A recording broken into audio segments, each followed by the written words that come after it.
Alors, dans la partie précédente, nous avions isolé le vérin et donc le vérin ici, et on avait vu que c'était un solide en équilibre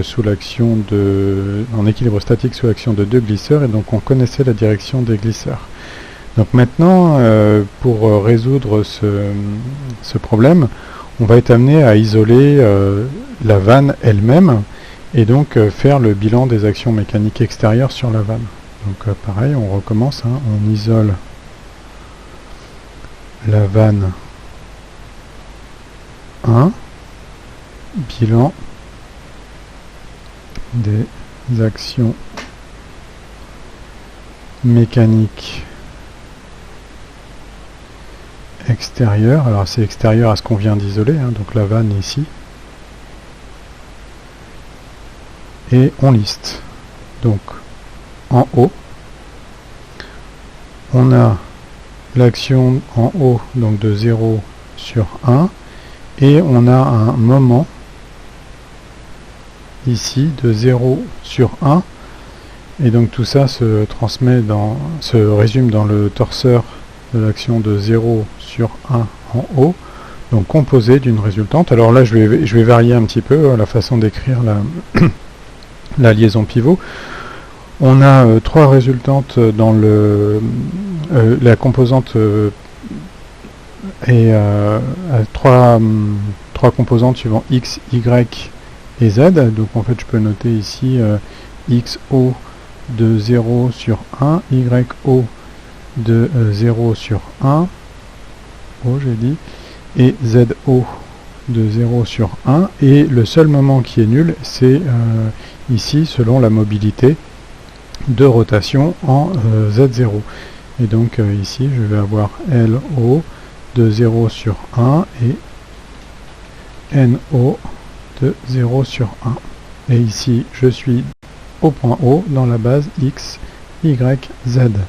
Alors si on est dans le plan, et c'est notre cas ici, un problème plan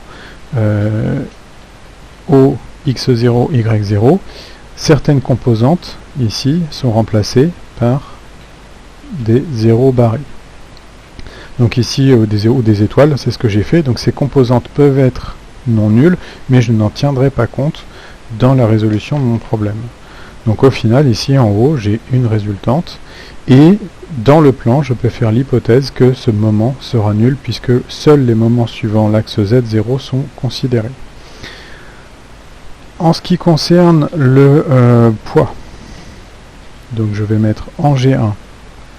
Ici, je vais avoir donc l'action du poids. Et donc ça se résume par un torseur ici, que je mets extérieur sur 1 en G1, qui est tout simplement égal à moins M1G porté par Y0, et bien évidemment un moment nul. Et là, avec cette écriture-là, je n'ai pas besoin de préciser la base de projection. Il me reste un autre torseur, qui est l'action de l'eau sur la vanne. Et en fait ici, le point qu'on a calculé, enfin ou le point qui nous a servi ici, c'était le point O.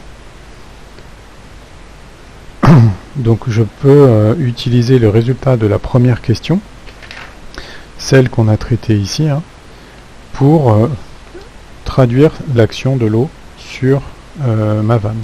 Donc je l'aurais écrit comme ça, torseur de l'eau sur 1, et je le remets au point O, puisque nous avons calculé cette action au point O.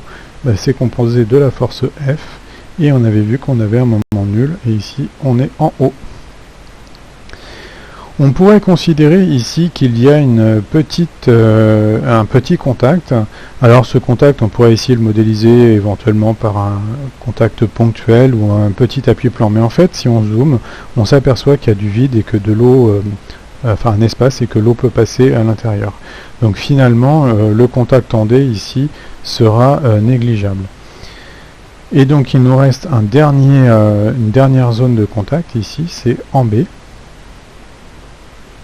Et donc je vais avoir l'action de la tige du vérin. Donc ici la tige du vérin c'est 2, donc l'action de 2 sur 1. Et donc je peux écrire cette action sous forme d'un torseur.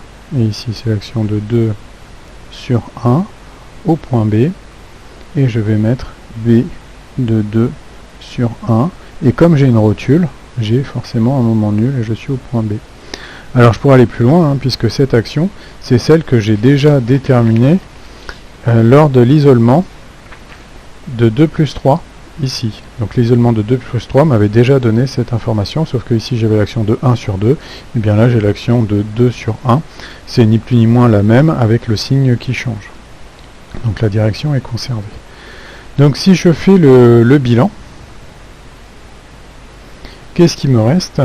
Eh bien, une action en haut, une action en G1 qui est entièrement connue, l'action de l'eau sur la vanne en haut qui est connue, et l'action en B de 2 sur 1. Au final, c'est un peu cette action que je cherche, parce que si je connais l'intensité de B de 2 sur 1, puisque je connais déjà sa direction, je vais pouvoir répondre à la question qui est de déterminer la pression dans le vérin. Et donc c'est un peu ce qu'on me demande. Alors, est-ce que je peux résoudre ce problème? Posé comme ça, la réponse est oui. Mais pour en être sûr, il faut faire le bilan. C'est-à-dire combien j'ai d'inconnus et combien je peux écrire d'équations. On a vu ici, avec l'hypothèse du problème plan, que les deux inconnus ici disparaissaient, et ici, cet inconnu, je n'en tiens pas compte non plus. Donc finalement, j'ai deux inconnus scalaires.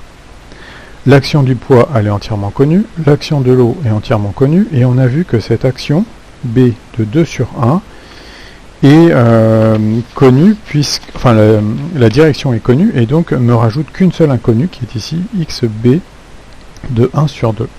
Donc au final, je me retrouve avec 3 inconnus.